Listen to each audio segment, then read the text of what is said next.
Hello दोस्तों, study बनोन channel में आप लोगों का स्वागत है। चलिए आज बात करते हैं 10वीं क्लास का हिंदी का क्वेश्चन जो माध्यमिक मासिक परीक्षा 2 सितंबर में पूछा गया है। इसका 1 से 30 प्रश्न है जिसमें 25 प्रश्न का जवाब देना है। चलिए पहला नंबर क्वेश्चन को स्टार्ट करते हैं। ड का उच्चारण स्थान क्या है? ड का उच्चारण स्थान क्या है? तो इसका ऑप्शन सही है मुर्दा है। क्या है? मुर्दा। सी नंबर ऑप्शन सही है।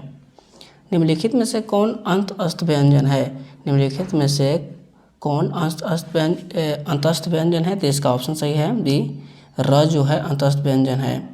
तीसरा नंबर प्रश्न है। तीसरा नंबर प्रश्न कि निम्नलिखित में कौन सा उसमें व्यंजन है? निम्नलिखित में से कौन सा उसमें व्यंजन है? तो इसका ऑप्शन सही तीसरा का ऑप्शन सही है स, यानी उसमें व्यंजन कौन है? तो स।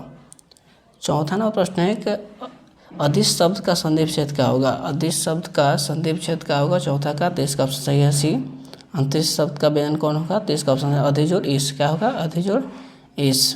पांचवा नंबर प्रश्न है कि सिंधु धर्मी शब्द का संधि विच्छेद क्या होगा? तो इसका ऑप्शन है पांचवा का डी ऑप्शन सही है। सिंधु जोड़ उर्मी हो गया। क्या होगा? सिंधु जोड़ उर्मी। इसका सही ऑप्शन डी है सिंधु जोड़ उर्मी। छठा नंबर प्रश्न है कि दिगंबर शब्द का संधि विच्छेद क्या होगा? दिगंबर शब्द का संधि विच्छेद क्या होगा? तो इसका ऑप्शन सही है दिक जोड़ अंबर। क्या होगा? दिक जोड़ अंबर।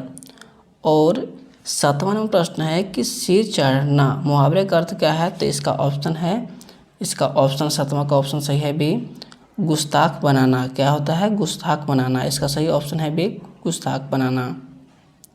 और आठवां नंबर प्रश्न है कि हाथ पसारना मुहावरे का अर्थ क्या है? तो इसका ऑप्शन सही है आठवां का ऑप्शन सही डी, यानी एछाना करना। क्या है?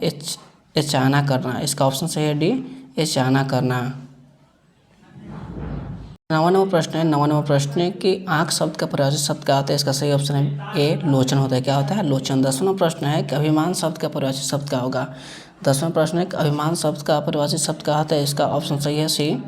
इसका ऑप्शन सही है सी, असीमता होगा। क्या होगा? असीमता। 11वां प्रश्न है कि इंद्र शब्द का परिभाषित शब्द क्या होगा? इंद्र शब्द का परिभाषित शब्द क्या होता है? इसका ऑप्शन सही है सुरेश होगा। क्या होगा? सुरेश होगा। और 12 नंबर प्रश्न है कि मृग छौना शब्द के कौन सा समास है? मृग छौना शब्द कौन सा समास है? इसका ऑप्शन सही है तत्पुरुष समास है। क्या है? तत्पुरुष समास है। 13 नंबर प्रश्न है। 13 नंबर प्रश्न के तिमाही शब्द में कौन सा समास है? तिमाही शब्द कौन सा समास है? तो इसका ऑप्शन सही है द्विगु समास है। क्या है? द्विगु समास है। 14 नंबर प्रश्न है कर्महीन शब्द में कौन सा समास है? कर्महीन शब्द में कौन सा समास है? तो इसका ऑप्शन सही है तत्पुरुष समास है। क्या है? तत्पुरुष समास है। कपड़ा शब्द का बहुवचन क्या होगा? कपड़ा शब्द का 15 नंबर प्रश्न है कि कपड़ा शब्द का बहुवचन क्या होगा? तो इसका ऑप्शन सही है कपड़े होगा। क्या होगा?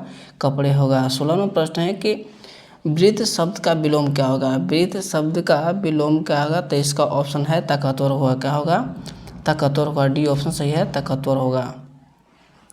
और 17वां प्रश्न है कि जल में लगने वाले आग के लिए एक शब्द है। इसका ऑप्शन सही है 17 का ऑप्शन बी, यानी बड़वानल। क्या होगा? इसका ऑप्शन सही है 17 का ऑप्शन सही है बड़वानल।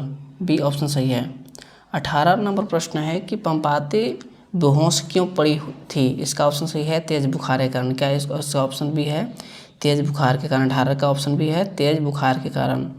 निम्नलिखित में से कौन सा रचना सरहपाद की है? इसका ऑप्शन 19 का ऑप्शन ए है दोहा कोश। क्या है? दोहा कोश। 19 का क्वेश्चन क्या है? दोहा कोश है। 20वां नंबर प्रश्न है कि नजमा कौन थी? नजमा कौन थी? इसका ऑप्शन 20 का है सी, बहू थी। नजमा मगमा की क्या थी? तो बहू थी। 21 नंबर प्रश्न है। 21वां नंबर प्रश्न कि नागरी लिपि शीर्षक पाठ में साहित्य में कौन सा विधा है? इसका ऑप्शन सही है निबंध है। क्या है? निबंध है। 22वां नंबर प्रश्न है। 22 नंबर प्रश्न कि लौट कर आऊँगा फिर कविता के अनुवादक कौन है? लौट कर आऊँगा कविता के अनुवादक कौन है? तो इसका ऑप्शन सही है प्रयाग शुल्क है। कौन है? प्रयाग शुल्क। 23 नंबर प्रश्न है कि मेरे बिना तुम प्रभु भाषा के अनुवादित हैं। इसका ऑप्शन सही है अंग्रेजी। इसका ऑप्शन सही है ए, अंग्रेजी। 24 नंबर प्रश्न है। 24 नंबर प्रश्न बीजाक्षर काव्य संकलम है। इसका ऑप्शन सही है 24 का इसका 24 का आंसर सही है कौन है? इसका 24 का आंसर डी यानी अनामिका। कौन है? अनामिका। 25 नंबर प्रश्न है कि एक वृक्ष की हत्या शीर्षक कविता किसकी है? तो इसका ऑप्शन सही है ए कुंवर नारायण का है। किनका है? कुंवर नारायण का। 26 नंबर प्रश्न है कि ढलते विश्वास कहानी कौन है? ढलते विश्वास कहानी के लेखक कौन है? तो इसका ऑप्शन है सातकोड़ी होता। 27 नंबर प्रश्न है कि रोन नदी कहाँ स्थित है? रोन नदी कहाँ स्थित है? तो इसका ऑप्शन सही है दक्षिणी फ्रांस में स्थित है। कहाँ है? फ्रांस में स्थित है। 28 नंबर प्रश्न है कि परंपरा का मूल्यांकन किसकी कृति है? परंपरा का मूल्यांकन किसकी कृति है? तो इसका ऑप्शन सही है रामविलास शर्मा की कृति है। किनकी है? रामविलास शर्मा की कृति है। और देवताओं के राजा वर्ष किसकी हड्डी से बना है? तो इसका ऑप्शन है 29 का ऑप्शन सही 29 का ऑप्शन सही है सी यानी ऑप्शन सही है दधीची। दधीची क्या है? इसका ऑप्शन सही है दधीची। 30 नंबर प्रश्न है कि नाखून क्यों बढ़ते? शीर्षक पाठ है कौन सा विधा है? तो इसका ऑप्शन सही है सी ललित निबंध है। क्या है? ललित निबंध है। और 30वीं कौन से अपने पानी को विराम देते हैं और स्टडी वन चैनल को सब्सक्राइब करें, बेल आइकन को प्रेस करें और ज़्यादा से ज़्यादा शेयर करें। मिलते हैं नेक्स्ट वीडियो में। जय हिंद, जय भारत।